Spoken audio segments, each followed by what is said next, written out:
Hello friends, welcome back to my channel law classes by Monika.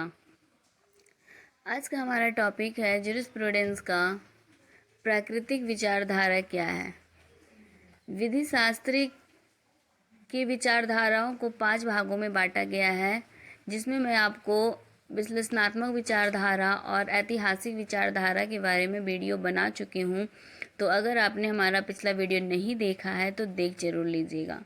और आज का हमारा टॉपिक है प्राकृतिक विधि विचारधारा, नेचुरल लॉ स्कूल क्या है, विधि शास्त्र में प्राकृतिक विचारधारा क्या होता है। तो देर न करते हुए अगर आपने हमारे चैनल को सब्सक्राइब नहीं किया है तो प्लीज़ सब्सक्राइब कर दीजिएगा और बेल आइकन ज़रूर प्रेस करिएगा ताकि आगे आने वाला वीडियो आप तक आसानी से पहुंच सके। और अगर आपको हमारा वीडियो पसंद आता है तो प्लीज़ लाइक एंड शेयर करना नहीं भूलिएगा, ताकि और भी लॉ स्टूडेंट्स को काफ़ी हेल्पफुल हो अपने एग्ज़ाम की प्रिपरेशन करने में। तो चलिए चलते हैं आज के हमारे टॉपिक पे। प्राकृतिक विधि विचारधारा है क्या? विधि शास्त्र में प्राकृतिक विधि विचारधारा क्या है? विधि शास्त्र में प्राकृतिक विचारधारा का मतलब उन नियम और विचारधाराओं से है जो किसी सर्वोपरि स्रोत से निकले हों। सर्वोपरि स्रोत में राजनीति की कोई भूमिका नहीं होती है। प्राकृतिक विधि का स्रोत कोई सांसारिक सत्ता नहीं है, इसलिए इसके विषय में यानी कि प्राकृतिक स्रोतों के बारे में कई तरह के बयान आते हैं। जैसे कुछ लोगों का मानना है कि प्राकृतिक विधि के स्रोत ईश्वर प्रदत्त है, मतलब ईश्वर द्वारा प्रदान किया गया है, और कुछ इसका स्रोत प्रकृति को मानते हैं, और बाकी विधि शास्त्री कहते हैं कि प्राकृतिक विचारधारा के नियम युक्ति से प्राप्त होते हैं। बहुत से विधि शास्त्री ने अपने अपने मत को प्रदान किया है। कुछ विधि शास्त्री का मानना है कि प्राकृतिक विधि जो है वो ईश्वर द्वारा प्रदान किया गया। कुछ विधि शास्त्री का मानना है कि प्राकृतिक विधि का जो स्रोत है वो प्रकृति से उत्पन्न हुए। कुछ विधि शास्त्री कहते हैं कि प्राकृतिक विधि का स्रोत कहाँ से प्राप्त हुआ है? युक्ति से। तो मुख्य रूप से अगर हम जाने तो प्राकृतिक विधि के स्रोत 3 होते हैं। पहला है ईश्वर, दूसरा है प्रकृति और तीसरा है युक्ति। इसलिए विधि शास्त्रियों ने अपने हिसाब से इनके स्रोत के माध्यम से अलग अलग नाम दिए हैं। प्राकृतिक विधि को इन नामों से भी जाना जाता है। पहला दैवी विधि यानी डिवाइन लॉ के नाम से भी जानते हैं।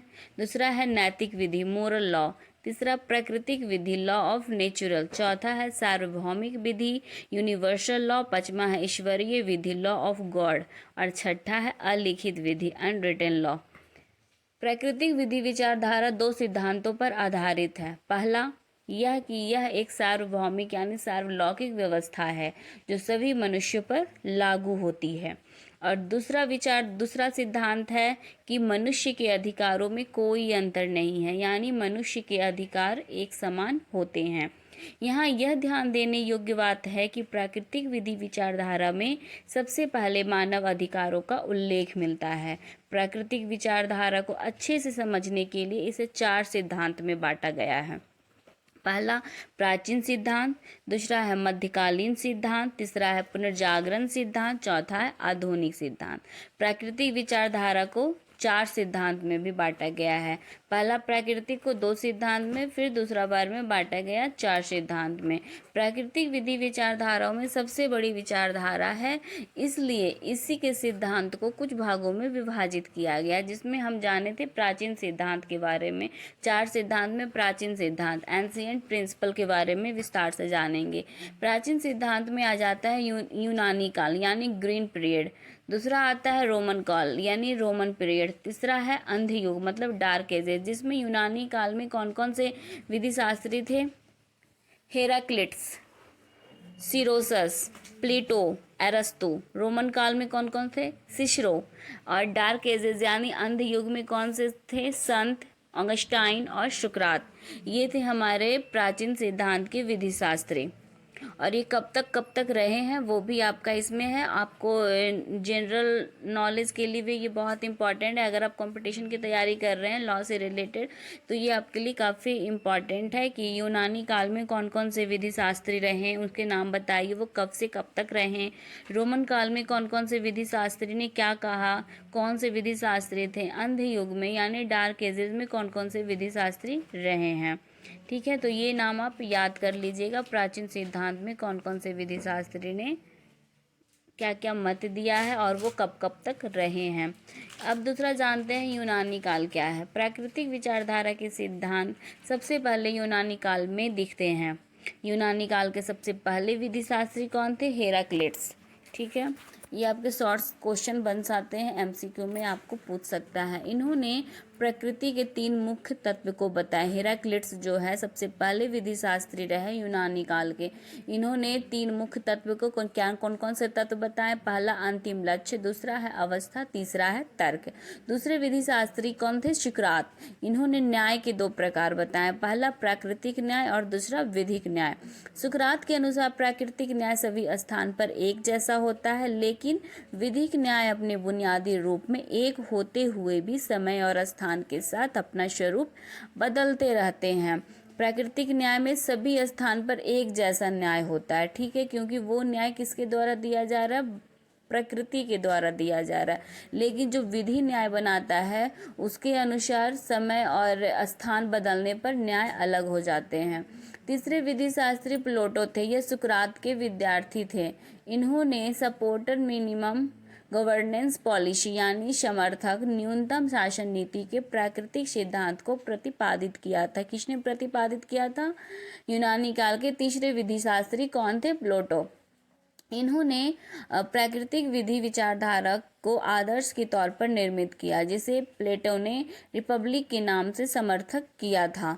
प्लेटो न्यूनतम शासन की नीति के समर्थक थे। इनका मानना था कि राज्य के शासन नियम के तहत प्रत्येक नागरिक अपने कार्यों में खुद को व्यस्त रखे और दूसरों के कार्यों में बिना किसी वजह के दखलंदाजी ना करे। इससे लोक शांति बनी रहेगी और लोग खुद ही विधि का अनुपालन करेंगे। चौथे विधि शास्त्री कौन थे? अरस्तु थे। पहला, मनुष्य भी ईश्वर की सृष्टि का अंग है, अरस्तु ने कहा। दूसरा उन्होंने क्या सिद्धांत दिया? मनुष्य में सक्रिय तर्क होता है। अरस्तु के अनुसार प्राकृतिक विधि में तर्क, न्याय और नैतिकता के तत्व विद्यमान होते हैं। रोमन काल, सिसरो। रोमन काल में कौन विधि शास्त्री थे? सिसरो रोमन काल के प्रमुख विधि शास्त्री थे। रोमन में प्राकृतिक विधि को मानते हुए न्यायिक प्रणाली में 2 तरह के प्रणाली को अपनाया गया था। पहला कि नागरिक विधि, यह विधि केवल रोम के नागरिकों के लिए लागू होती है, और दूसरा सार्वजनिक विधि, यह रोम में रहने वाले विदेशी व्यक्तियों के ऊपर और रोम के नागरिकों दोनों के ऊपर लागू होती है। ठीक है, सिसरो जो रोमन काल के प्रमुख विधि शास्त्री थे, उन्होंने 2 सिद्धांत दिया। अब हम जानेंगे अंध युग यानी डार्क एजेस। इस युग में ईसाई पादरियों में प्राकृतिक विधि को ईश्वर से जोड़ा गया था। संत ऑगस्टाइन इस युग में सबसे महत्वपूर्ण विधि शास्त्री थे।